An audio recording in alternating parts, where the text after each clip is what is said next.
अस्सलामुअलैकुम सामीन। 5 रबीउल अव्वल की तारीख़ शुरू हो चुकी है 28 अगस्त से। ख़बर का उन्वान है हज़रत मौलाना सलमान बिजनौरी दामत बरकातुहुमुल आलिया का ख़िताब।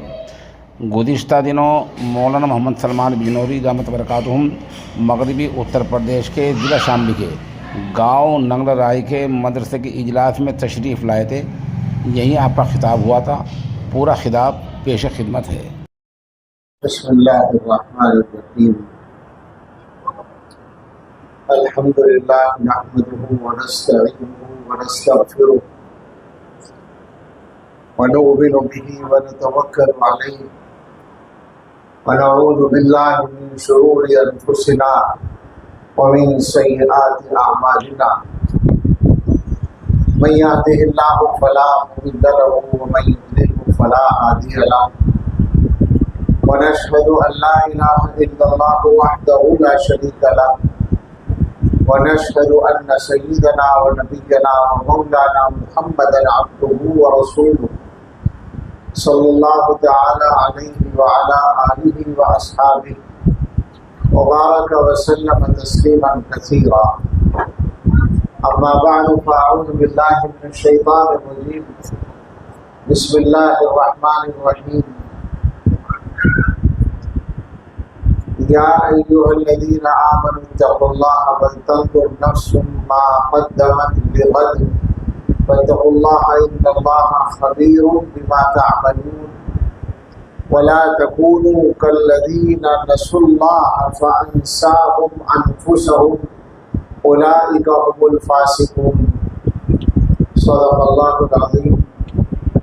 अल्लाहुम्मा सल्लि अला सय्यिदिना मुहम्मदिन व आलिहि व अस्हाबिहि व बारिक वसल्लिम। अल्लाह ताला का शुक्र अदा करते हैं कि आपके जलसे में एक बार फिर हाज़िरी का मौका है, और ये इसलिए कि खैर की बात कहने या सुनने की तौफीक मिलना ये भी अल्लाह ताला की बहुत बड़ी नेमत है। अगरचे कामों के हुजूम में आदमी बचने की कोशिश भी करता है, मगर मौलाना तहसीन साहब सल्लल्लाहु ताला बल्कि दामत बरकातुहू और इनके साथ ही मौलाना सलीम साहब और इन सब का जो हुक्म होता है वो वाजिबुल अमल हो जाता है।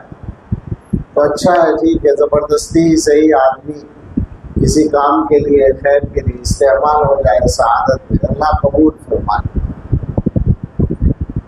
बहुत थोड़ी सी बात करनी है, और उसमें ये बात है जहन में कि मैं पहले भी आया हूँ यहाँ, एक बार या 2 बार, इससे पहले 2 बार आ चुका हूँ, और मौलाना हबीबुल्लाह आए थे अभी, उससे पहले भी आए हो। हाँ ठीक है। मौलाना हबीबुल्लाह मदनी साहब दामत बरकातुहू अभी बयान करके गए हैं, और उससे पहले भी पहले सालों में भी बयान किया, और मुझे तो याद नहीं रहा था, मैं समझ रहा था 1 बार आया, लेकिन आप मालूम हुआ कि मैं भी 2 बार आ चुका हूँ, तीसरी बार है।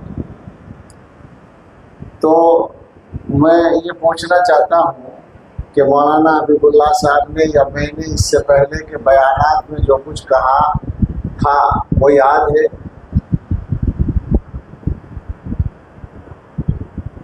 अच्छा, याद चाहे ना हो, लेकिन कुछ अमल हुआ उस पर?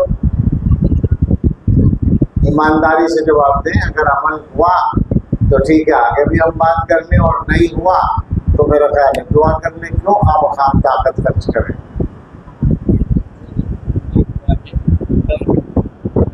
मौलाना सलीम साहब है, आपके बड़े शरीफ आदमी आपको मिले हुए हैं, ये कह रहे हैं कि अमल हुआ बस कम हुआ, तो आपकी तर्जमानी जो है अच्छी कर रहे हैं। वैसे तो कम भी खैर है, लेकिन खैर में जितनी कमी हो उतनी खैर में कमी है, अच्छे अमल में जितनी कमी हो उतनी कमी है, काम नहीं चलता। आप सोचिए जरा, जन्नत कौन सी चाहिए? मरने के बाद कौन सी जन्नत चाहिए? सब कौन सी जन्नत की दुआ करते हैं? याद है सबको ना? जन्नतुल फिरदौस की दुआ करते हैं। अच्छा, ये दुआ करना कोई गलत नहीं है, मैं ये नहीं कह रहा हूँ कि क्यों करते हैं, इसलिए कि ये तो हदीस में सिखाया गया कि अल्लाह से फिरदौस मांगो। लेकिन सवाल ये भी तो है ना कि ये भी साथ में बताया गया है कि जन्नत तब मिलेगी जब दुनिया में ठीक काम करके आओगे। गड़बड़ करके आओगे तो जल्दी से नहीं मिलेगी, फिर देर लगेगी मिलने में। मगर देर लगने में क्या होगा मालूम है? जन्नत में जाने में अगर देर होगी तो कहीं ना कहीं तो जाएगा ना आदमी, वहीं तो खड़ा नहीं रहेगा मैदान हश्र में, कहाँ जाएगा फिर? जो कोई भी जाएगा जन्नत के अलावा और कौन सी जगह है जाने की? दोज़ख है, जहन्नम है, किसी की हिम्मत है जाने की? मेरी तो नहीं है भाई, आपकी भी नहीं होगी, किसी की हिम्मत नहीं है। तो एक काम तो हम यही कर लें कि सब मिल के अल्लाह से मांग लें कि अल्लाह हमें और हमारे तमाम मुतल्लिक़ीन को जन्नतुल फिरदौस बस शुरू ही में अता फरमा दे, अव्वलीन तौर पर अता फरमा दे। मगर ये जहन में रखें कि हम लोग ऐसे काम कर नहीं रहे हैं जिसकी वजह से सीधे जन्नत में चले जाए। अपने आप को ठीक करना पड़ेगा। अल्लाह ताला के यहाँ रहमत तो बहुत बड़ी है। अल्लाह अगर अपनी रहमत से काफिरों को भी जन्नत में भेजना चाहे तो उन्हें कोई नहीं रोक सकता। लेकिन कानून जो है अल्लाह का वो तो बहुत सख्त है। रहमत बहुत वसी है, कानून सख्त है। जो लोग अल्लाह के कानून को सही तौर पर समझते हैं उनका क्या हाल होता है वो इतनी सी बात से आपकी समझ में आएगा कि हकीमुल उम्मत हज़रत अक़दस थानवी रहमतुल्लाह अलैह फरमाते हैं, हज़रत थानवी रहमतुल्लाह अलैह फरमाते हैं कि ये तमन्ना है कि जन्नत में जगह मिल जाए चाहे जन्नतियों की जूतियों में मिले, बस जन्नत में पहुंचा दें अल्लाह ताला। आगे फरमाया, जरा गौर करें, हज़रत थानवी को तो जानते होंगे ना सब लोग, हकीमुल उम्मत हज़रत थानवी रहमतुल्लाह अलैह इस उम्मत के बड़े उलमा में से, 14वीं सदी के बड़े उलमा नहीं कह रहा मैं, 1400 साल के बड़े उलमा में से और बड़े औलिया में से। वो ये कहते हैं कि तमन्ना ये है कि अल्लाह ताला जन्नत में भेज दे, मगर इस वजह से नहीं कि हम जन्नत में जाने के मुस्तहिक हैं, हम जन्नत में जाने के हकदार हैं, ये वजह नहीं है, बल्कि वजह यह है कि जहन्नम में जाने की हिम्मत नहीं है। इससे क्या समझ में आया कि इतने बड़े आदमी जब ये बात कहते हैं कि हम जन्नत में जाने के लायक नहीं हैं, तो हम लोगों का क्या हाल है? हम तो सच्ची बात है, वो तो अल्लाह की बंदगी की वजह से, तवाज़ो की वजह से कह रहे हैं।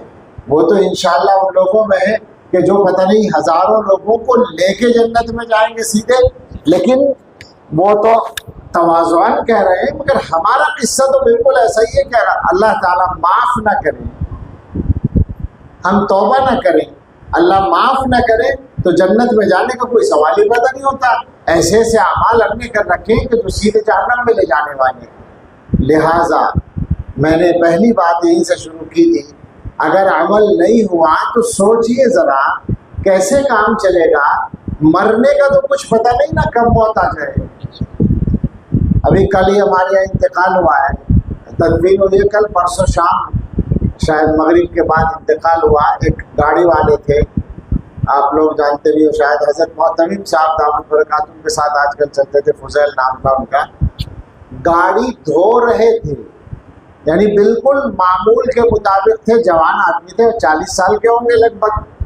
गाड़ी धो रहे थे, धोते धोते गाड़ी गिर गए, उठा के डॉक्टर के यहाँ पहुँचे, उसने कहा कि इंतकाल हो चुका है।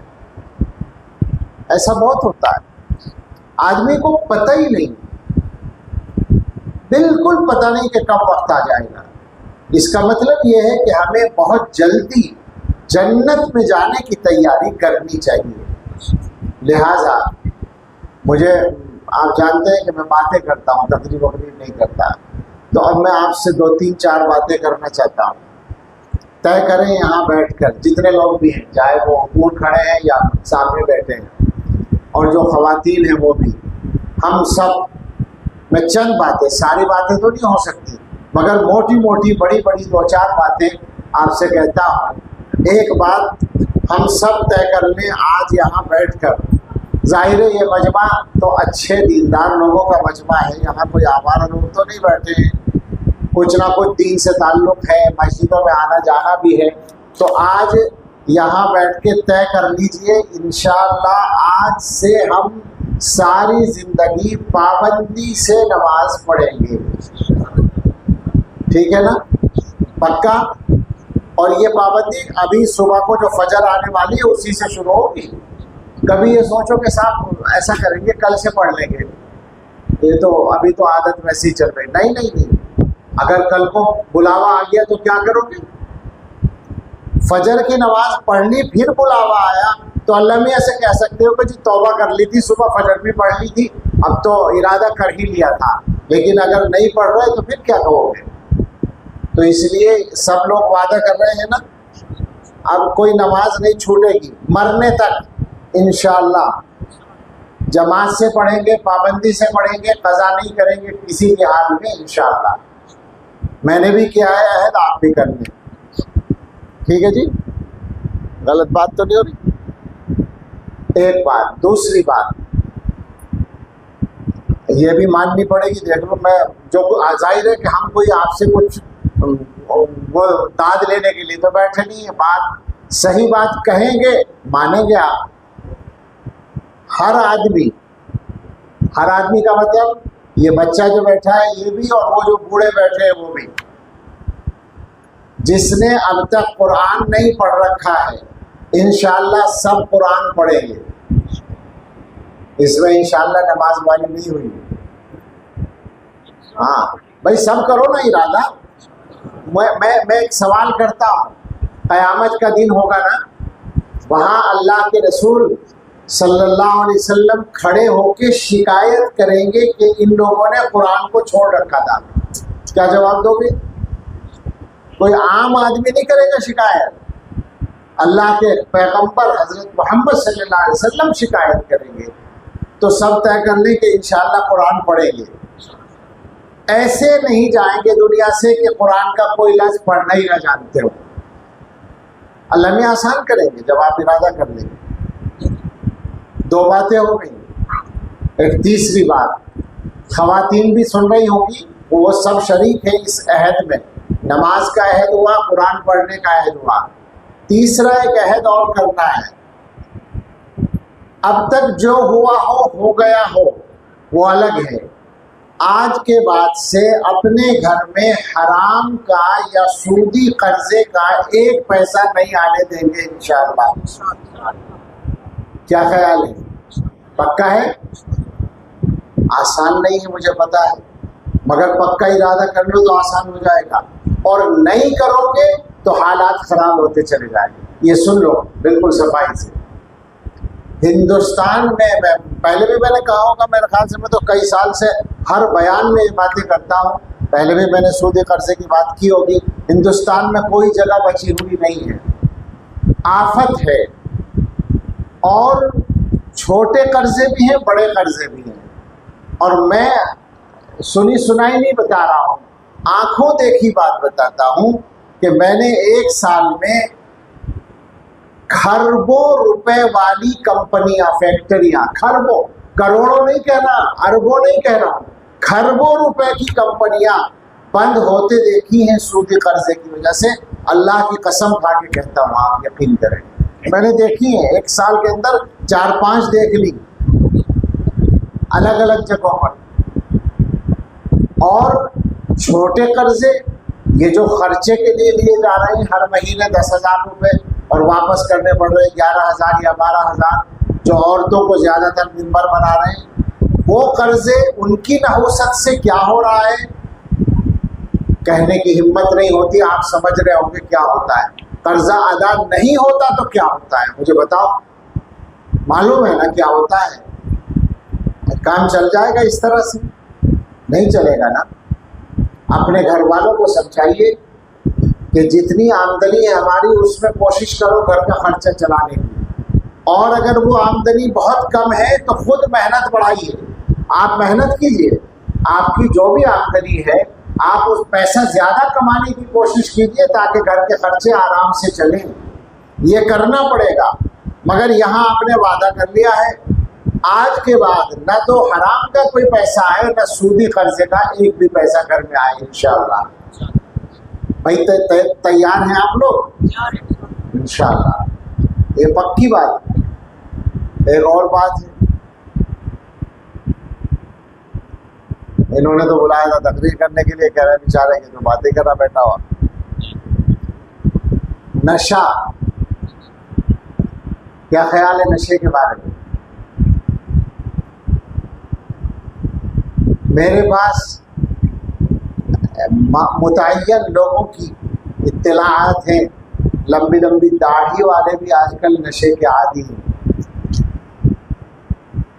समझ रहे हैं आप? पहले कुछ जाहिल आवारा लड़के हो जाया करते थे नशे के आदी। अब यूनिवर्सिटियों में पढ़ने वाले, कॉलेजों में पढ़ने वाले लड़के भी और लड़कियां भी, और ये सब काम वैसे नहीं हो रहा, प्लान के तहत फैलाया जा रहा है। और अब मकतबों और मदरसों का भी नंबर आ गया मुझे साहब जी। एक मकतब के ज़िम्मेदार ने बताया कि 6 साल का बच्चा नशे की पुड़िया खा भी रहा था, दे भी रहा था सप्लाई। 6 साल का बच्चा। तो इसलिए हालात खराबी की तरफ जा रहे हैं। क्या ख्याल है, छोड़ेंगे भाई? तो मैं इस मजमे से बात कर रहा हूँ, और जहाँ तक बात पहुँचे हर आदमी ये तय कर ले कि नशा छोड़ना है चाहे मर जाए, फिक्र न करे मौत के वक्त से पहले नहीं मरेगा, अलबत्ता रोज़ाना की मौत से बच जाएगा। ये जो नशा करने की मौत है इससे बच जाएगा, ज़िंदगी अच्छी हो जाएगी। तो तय करके उठिए यहाँ से कि अगर आप या आपका कोई आदमी नशे की मुसीबत में मुब्तला है तो इंशाअल्लाह आज के बाद उससे तौबा कर लेंगे। एक बात मैं और करना चाहूँगा, बातें तो बहुत सारी हैं, अगर इसी अंदाज से मैं बात करता रहूँ तो घंटों गुजर सकते हैं, इसलिए कि हमारी फहरिस्त तो बहुत लंबी है, हमारे गुनाहों की भी और हमारी परेशानियों की भी। लेकिन वो बात करके फिर मैं अपनी बात समेटूंगा। वो भी आप सबसे कह रहा हूँ, मर्दों से भी और औरतों से भी, आपस के झगड़े खत्म करो। क्या ख्याल है? झगड़ा बाकी रखने में मजा आता है। खांसाबी की तसल्ली और तस्कीन होती है, चौधराहट की तस्कीन होती है, नहीं होती? बड़ाई, जहनों में अपनी बड़ाई है, उसने ऐसा कैसे काम, तो मुकदमा करेंगे, केस करेंगे, और मुकदमा करके क्या होता है, किसका फायदा होता है? मुझे ईमानदारी से बता दें आप, मुसलमानों के जितने केस अदालतों में हैं, ये फरीक हो या वो फरीक हो, दोनों में से किसी का फ़ायदा होता है?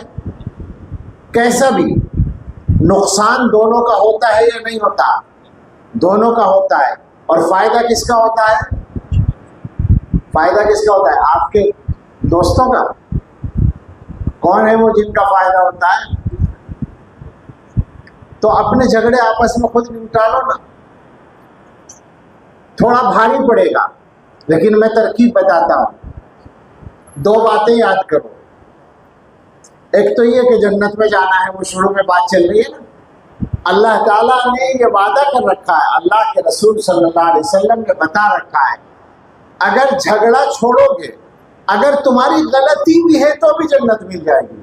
हालांकि गलती करने वाले को तो झगड़ा छोड़ना ही चाहिए, मगर हम लोग तो जिद पे आ जाते हैं, गलती में भी नहीं छोड़ते ना।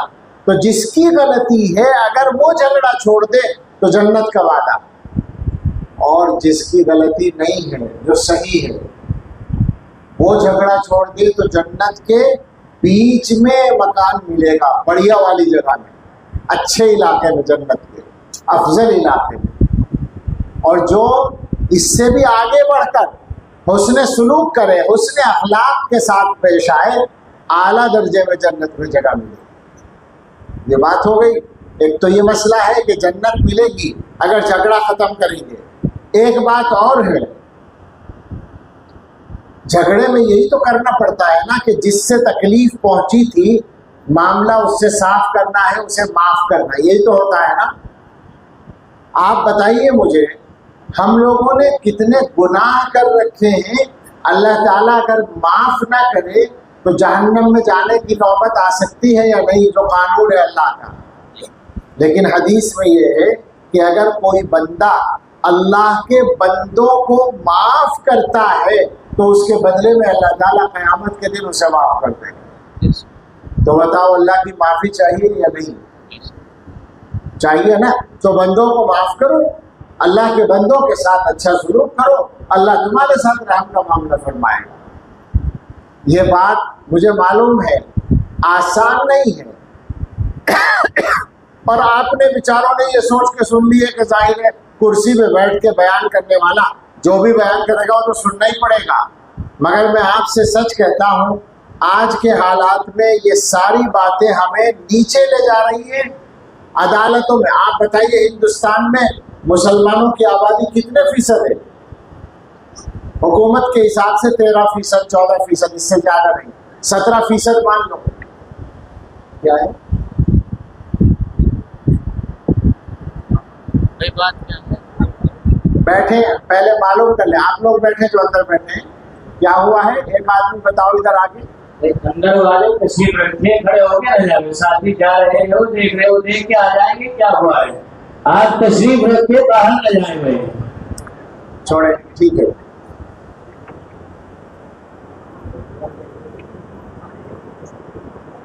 कोई चोर वोर आ गया क्या?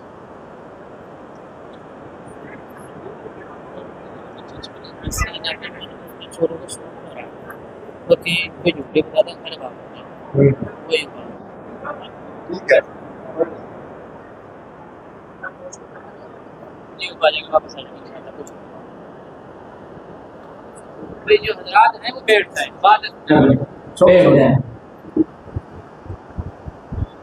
अच्छा, ये इतने सारे लोग जाके चोर का क्या करेंगे? इतने सारे लोगों में चोर को भागने का बड़ी आसानी से मौका मिलेगा, पकड़ लेगा कोई इनमें से। लेकिन यहीं से मुझे एक बात और मिल रही है, चोरियां मैं देख रहा हूं आजकल हो रही हैं। चोर कौन लोग हैं? भाई अपने इलाके में अपने ही लोग होंगे ना, और वो चोरी करके ले जाते हैं। तो चोरी का माल रखने वाले कौन हैं? उन्हीं के घर वाले। यही तो मुसलमान से कहा जा रहा है कि हराम का एक भी पैसा अपने घर में ना आने दो, यही तो कहा जा रहा है। और एक बात और है, किसी के घर अगर चोरी हो रही है, वैसे तो अल्लाह की तरफ से कि कोई भी नुकसान मुकद्दर है तो वो होता है, लेकिन कोशिश करें, सोचें ज़रा कि अगर हम अल्लाह की राह में खर्च करते हैं, ज़कात सही तौर पर देते हैं, बच्चे ज़कात सही तौर पर देते हैं तो इंशाअल्लाह चोरी भी नहीं होगी, कोई नुकसान भी नहीं होगा, ये भी समझ के चलें। तो इन बातों को अपनी ज़िंदगी में अमली तौर पर लाइए, इंशाअल्लाह ज़िंदगी अच्छी हो जाएगी। मैं अपनी बात समेटता हूँ, आयत का तर्जमा करता हूँ। जो एक आयत मैंने पढ़ी थी, अल्लाह ताला फरमाते हैं कि ईमान वालों अल्लाह से डरो, और हर आदमी ये गौर करे कि कल के लिए, यानी अगली ज़िंदगी के लिए, क़यामत और उसके बाद के लिए क्या भेज रखा है, और अल्लाह से डरो, अल्लाह तुम्हारे आमाल को जानता है। और उन लोगों की तरह मत बनो जिन्होंने अल्लाह को भुला दिया, तो अल्लाह ने उनको उनकी ज़ात से गाफिल कर दिया, यानी उनको अपनी ज़ात या अपना नफ़ा नुकसान भी याद नहीं रहा, उनको पहचान नहीं रही कि उनका नफ़ा किस में है, नुकसान किस में है। ऐसे तुम ना बनो, ये मुसलमानों से कहा जा रहा है। तो बस आपसे गुजारिश है कि मेरी 5 बातें हैं, शायद अब तक नमाज की बात की थी मैंने, और कुरान पढ़ने की बात की थी, सूदी कर्जा छोड़ने की बात की, नशा छोड़ने की बात की, और आपस के झगड़े ख़त्म करने की। ये भूल मत जाइएगा, कल से ये काम शुरू कर दें। ये झगड़े खत्म करने का भी, जिनसे लड़ाई है उनसे मिलकर बात कर ले कि भाई निपटाओ।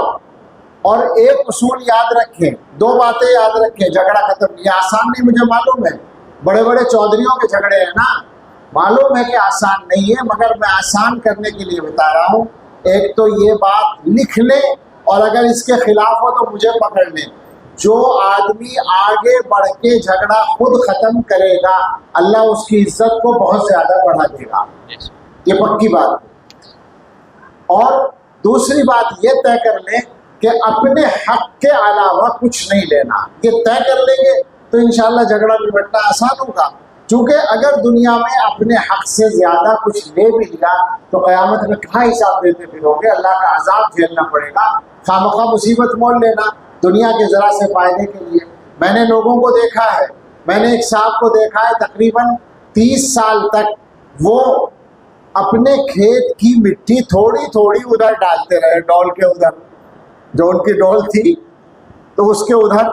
अब जाहिर है एकदम से तो बढ़ा नहीं सकते, थोड़ी सी मिट्टी इस साल डाल दी, थोड़ी सी अगले साल डाल दी। मैंने 30 साल देखा उनको तकरीबन डालते हुए, तो उनका खेत तकरीबन 1 गज बढ़ गया वहाँ से, उस जगह से, और मुश्किल से 8-10 फीट की लंबाई में 1 गज बढ़ गया। और उसके बाद मर गए, उसके बाद इंतकाल हो गया। क्या मिला? अल्लाह के यहाँ हिसाब देने की मुसीबत। मैं दुआ करता हूँ अल्लाह उन्हें भी माफ़ करे। लेकिन आपको ये कहना है मुझे कि अपने हक के अलावा लेने का इरादा ही मत करो। तय कर लो कि हमें अपने अलावा नहीं लेना है। और अगर झगड़ा ख़त्म करने के लिए अपने हिस्से में से भी कुछ छोड़ना पड़े, तैयार रहो, अल्लाह ताला उसके बदले में बहुत ज़्यादा देगा। ये मुसलमान अजीब लोग हो गए, क्या तकदीर पे ईमान नहीं रहा?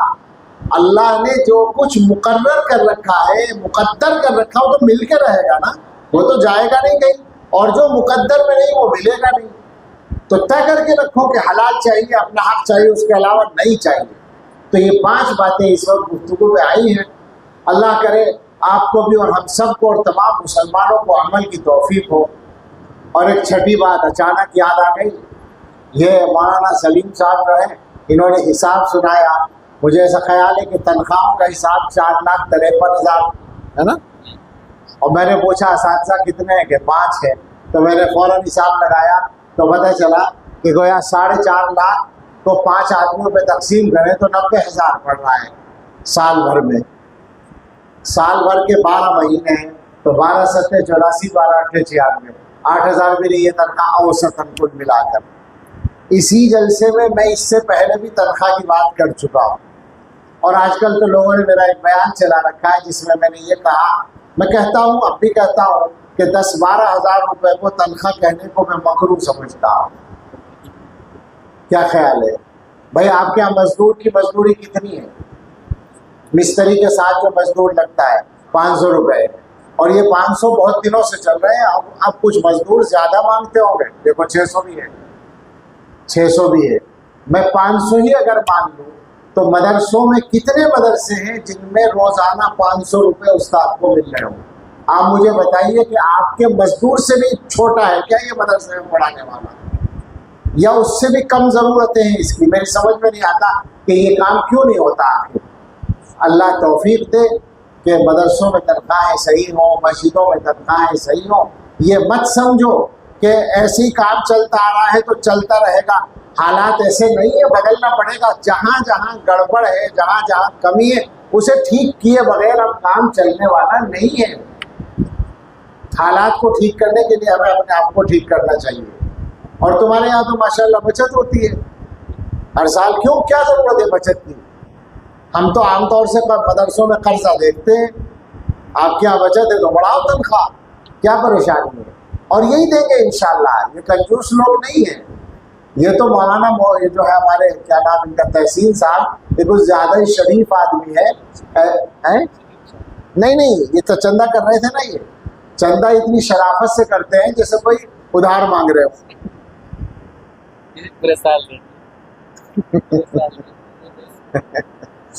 चलिए साहब, बहुत अच्छा, अल्लाह आपके देने को भी कबूल करे और मदरसे को भी तरक्की दे। दुआ कर लें, जो बातें कही गई हैं उनको खुदा के वास्ते याद रखें। कोई बात है? दुआओं के लिए। कुछ लोग बीमार हैं, उनकी दुआओं के लिए पर्ची आई है। बहुत से लोग कहना चाहते होंगे, कहने का मौका नहीं मिला होगा, सभी के लिए दुआ करेंगे इंशाअल्लाह।